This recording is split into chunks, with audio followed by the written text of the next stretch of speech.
ದಿನಾಂಕ 14, 15, 16 ಸೋಮವಾರ, ಮಂಗಳವಾರ, ಬುಧವಾರ ಈ ಸತಿ ವಿಶೇಷವಾಗಿ 12 ವರ್ಷ ಆಗಿತ್ತು ಸಲ್ಲಾಪುರದಮ್ಮನ ಊರಹಬ್ಬ ಆಗಿ. ಈ ಸತಿ ಆಯೋಜನೆ ಮಾಡಿದ್ದೀವಿ. ಭಾಳ ಅದ್ಧೂರಿಯಾಗಿ 16ನೇ ತಾರೀಕು ಸಂಜೆ 4 ಗಂಟೆಗೆ ಡೆಪ್ಟಿ CM ನಮ್ಮ ಗುರುಗಳು DK ಶಿವಕುಮಾರ್ ಸಾಹೇಬರು ಬರ್ತಾಯಿದ್ದಾರೆ ಚಾಲನೆ ಕೊಡಲಿಕ್ಕೆ.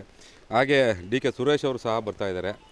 ಕುಸುಮ ಹನುಮಂತರಾಯಪ್ಪನವರು ಎಲ್ಲ ಒಟ್ಟು ರಾಜರಾಜೇಶ್ವರಿ ನಗರ ಎಲ್ಲ ಕಾಂಗ್ರೆಸ್ ಮುಖಂಡರುಗಳ ಸನ್ಮುಖದಲ್ಲಿ ಭಾಳ ಅದ್ಧೂರಿಯಾಗಿ ದಸರಾ ಮಹೋತ್ಸವ ಆಚರಣೆ ಮಾಡಬೇಕು ಅಂತ ಅಂದ್ಕೊಂಡಿದ್ದೀವಿ. ಎಲ್ಲ ಸಹಕರಿಸಿ ಎಲ್ಲ ಯುವಕರೆಲ್ಲ ಈ ಸತಿ ಏನಾದರೂ ಡಿಫ್ರೆಂಟಾಗಿ ಆನೆ ಒಂದು ಲಕ್ಷ್ಮೀ ಸಂಕೇತ ಆನೆ ಮೇಲೆ ಅಮ್ಮನ್ನ ಮೆರವಣಿಗೆ ಮಾಡಬೇಕು ಅಂತ ಆಸೆಪಟ್ಟರು.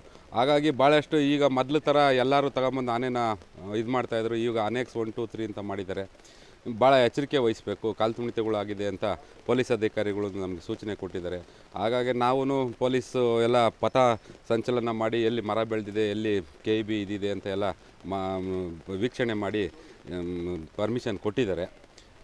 ಮತ್ತು ಗ್ರಾಮದ್ದು ಅದು ಸರ್ವೆ ರೂಟ್ ಆಗಿದೆ. ಪೊಲೀಸ್ ಅಧಿಕಾರಿಗಳು ಬಂದು ರೂಟ್ ಮಾಡಿದ್ದಾರೆ. ರೂಟ್ ಮ್ಯಾಪ್ ಆಲ್ರೆಡಿ ಆಗಿದೆ. ಆ ರೂಟ್ ಮ್ಯಾಪ್ ಹೆಂಗಾಗಿದೆ ಅದನ್ನು ನಾವು ಬದಲಾಯಿಸೋಕ್ಕಾಗೋದಿಲ್ಲ.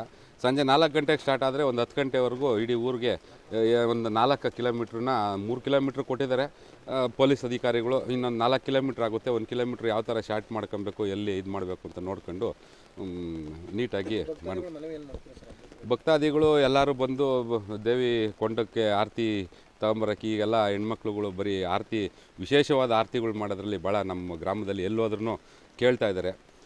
ಅಲ್ಲಿ ಆರತಿ ಮಾಡೋಕೆ ಕೊಟ್ಟಿದ್ದೀವಿ, ಮಲ್ಲೇಶ್ವರಮಲ್ಲಿ, ತುಮಕೂರಲ್ಲಿ, ಮಾಗಡಿಲಿ, ಆನೇಕಲ್ಲಲ್ಲಿ ಎಲ್ಲೆಲ್ಲೋ ಆರತಿ ಮಾಡೋಕೆ ಕೊಟ್ಟಿದ್ದೀವಿ ಅಂತ ಹೇಳ್ತಾ ಇದ್ದಾರೆ. ಅದನ್ನು ನೋಡೋಕ್ಕೆ ಒಂದು ಸಂತೋಷ ಆಗುತ್ತೆ, ಅದು ಕೇಳೋಕ್ಕೂ ಒಂದು ಸಂತೋಷ ಆಗುತ್ತೆ. ನಾವು ಮಾಡಿದ್ದಕ್ಕೂ ಇಷ್ಟೆಲ್ಲ ಅದ್ಧೂರಿಯಾಗಿ ನಡೀತಲ್ಲ ಅನ್ನೋದು ನಮಗೂ ಒಂದು ಸಂತೋಷ.